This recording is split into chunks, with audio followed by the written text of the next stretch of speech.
बिस्मिल्लाहिर्रहमानिर्रहीम। आज का हमारा लेक्चर है अफेक्टिव एटॉमिक नंबर रूल। ये हम कोऑर्डिनेशन कंपाउंड्स या कम्प्लेक्स कंपाउंड्स के लिए यूज़ करते हैं। कम्प्लेक्स कंपाउंड्स,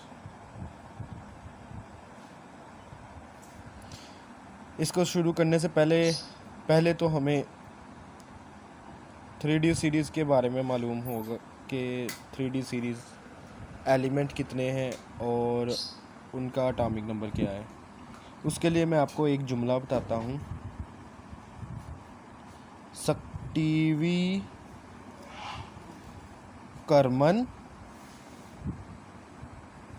फीकोनी कूजन। एटॉमिक नंबर 21, 22, 23, 24, 25, 26, 27, 28, 29 और 30। दोबारा पढ़ लें। सक्टीवी करमन फीकोनी कूजन। सिंपल ये एक सेंटेंस बन जाता है, ये आप याद कर लें। अच्छा, अब हम इसका जनरल रूल देखते हैं। इसे हम जो है वो रिप्रेजेंट करते हैं EAN is equal to atomic number of central ion, या जो मेटल होता है, माइनस ऑक्सीडेशन स्टेट जो होगी उसकी, वो +2 इंटू कोऑर्डिनेशन नंबर जो होगा उस कंपाउंड का। मतलब कोऑर्डिनेशन नंबर जितने लिगेंड्स जो हैं वो सेंट्रल मेटल एटम को शेयर कर रहे होंगे इलेक्ट्रॉन्स। अब हम इसकी कोई एग्जांपल देखते हैं। Example 1, K4 FeCN6। ये एक कम्प्लेक्स कंपाउंड मैंने लिख दिया। अब ये सेंट्रल मेटल आयन है, ये एटम है, इसकी ऑक्सीडेशन स्टेट निकाल लिया हमने। तो क्या करेंगे, 4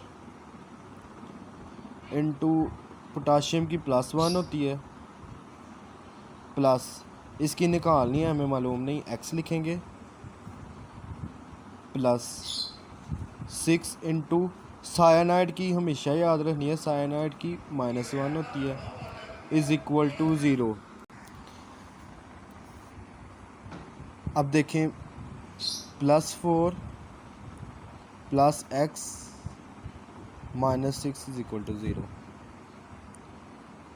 माइनस और प्लस X -2 आ जाएगा, is equal to 0। X is equal to +2।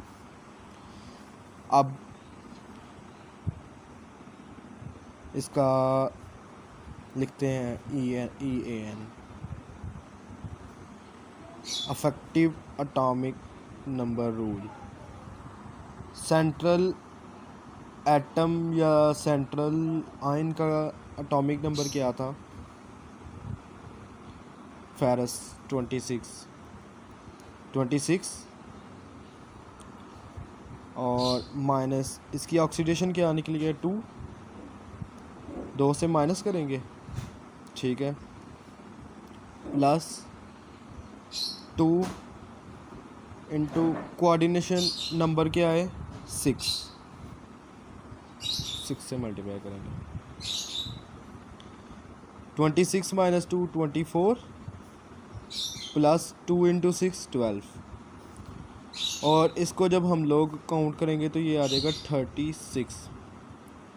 अब 36 किसका एटॉमिक नंबर होता है, क्रिप्टॉन का।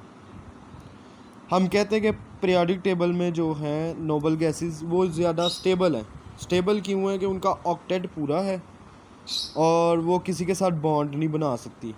इसका मतलब ये है कि ये जो कम्प्लेक्स कंपाउंड जो हमने लिखा है ये स्टेबल है, मोस्ट स्टेबल है। स्टेबिलिटी ऑर्डर इसको लिखेंगे मोर स्टेबल,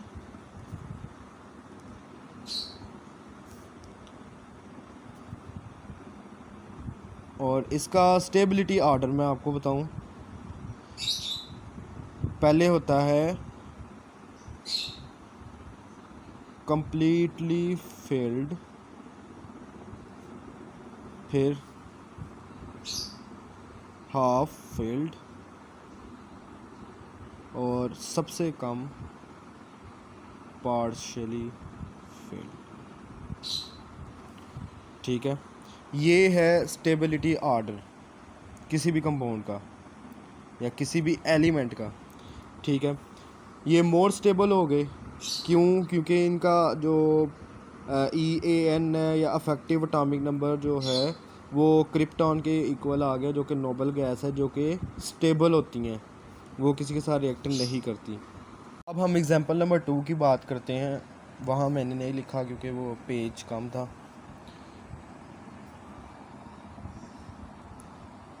कॉपर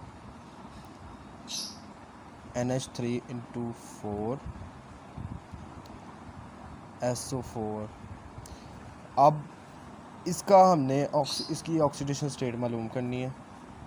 इसको X रख लेंगे प्लस 4 × NH3 की 0 होगी हमेशा, क्योंकि देखें इस 3 बॉन्ड बनाने की कैपेसिटी रखता है नाइट्रोजन। 3 बॉन्ड बने हुए हैं, इसका मतलब इसके ऊपर कोई चार्ज नहीं आएगा। प्लस SO2 की होती है -2। इसकी याद रखना, ये बहुत काम आएगी। 0 H + 0 -2 = 0, X = +2। अब इसके ऊपर फिर EAN रूल अप्लाई करते हैं। तो कॉपर का एटॉमिक नंबर कितना होता है? वही 3D सीरीज़ में 29 होता है। 29। ऑक्सीडेशन स्टेट कितनी है? ये 2 - 2, ठीक है, +2 × कितने इसके अंदर कोऑर्डिनेशन नंबर कितना है इसके अंदर? 4। 29 - 2 कितना हुआ? 27, +2 × 4 कितना हुआ? 8। 27 और 8 कितना होता है? 35।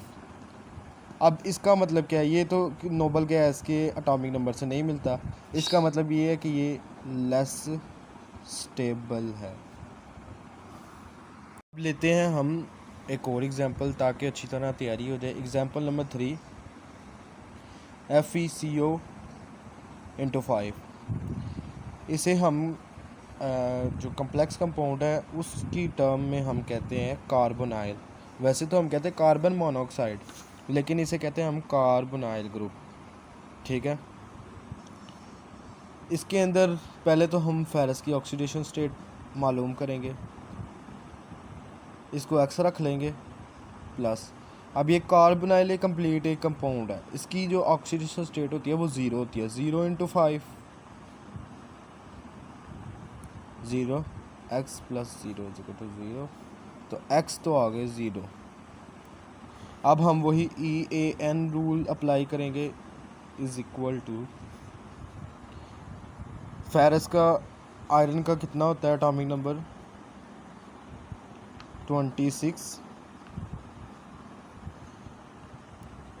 Plus oxidation minus oxidation state हमने क्या निकाली है? 0 -0 और +2 × कितना है कोऑर्डिनेशन नंबर? 5। ठीक है, 26 - 0 26 +2 × 5 10 = 36। इसका मतलब ये है कि ये भी मोर स्टेबल है, और ये भी EAN रूल ओबे करता है। ठीक है, शुक्रिया।